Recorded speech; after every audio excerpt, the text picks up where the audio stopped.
Because I think that I've felt crazy for so long that like maybe I'm making this up, or maybe some of the things that I feel as a Black woman isn't accurate. For me personally, Facebook isn't the platform in which I want to engage in deep conversations like that. So I've been avoidant of that. And then also just really monitoring how much I'm consuming news-wise, because that just intensifies the feelings. Right. The last time that we had a conversation, we were talking about things that had happened in our world, and I was super overwhelmed by the sheer amount of messages I was getting. But what I wasn't doing was checking in with myself. It's exactly what you said. It's like stating an opinion is almost like a closed door. But if you want to have a productive conversation, I think that you both need to come into the conversation clear-headed. I think that oftentimes if I'm stating my opinion, and to me my opinion is truth and it is fact, then it is hard for me to actually hear what you might be saying.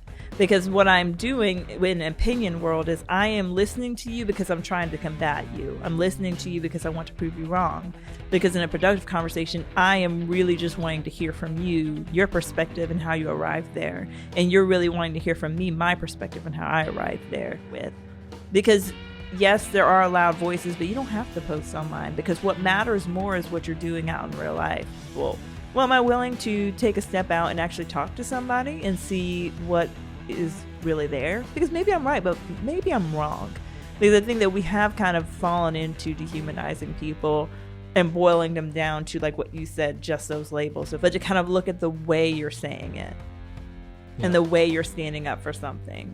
Because I think it's one thing to say, hey, I feel like there's injustice, or I feel like this group is being oppressed, but it's another thing to say you are doing it. Is another thing to say, and you don't care. But I do think that we need to be cautious, because sometimes there's things that we're just plain frustrated about, and that's not necessarily like your belief. You're just frustrated.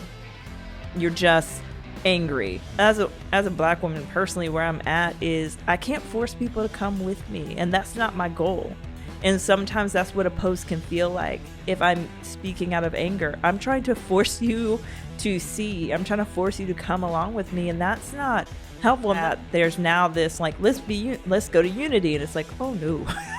It's like, even like the stuff that we're teaching in Be the Bridge, it's like, no, like that. You can't jump from awareness to reconciliation. Unity is after reconciliation, actually. Maybe right now isn't the time for you to be watching the news a bunch right now. Maybe the time is like caring for your neighbor, or having dinner with your kids and inviting over a family that looks different than you. Well said. That was a free session. I don't think you're not charging me for that, are you? No. That was good. That was for everybody. Yes, you get that for the freeze.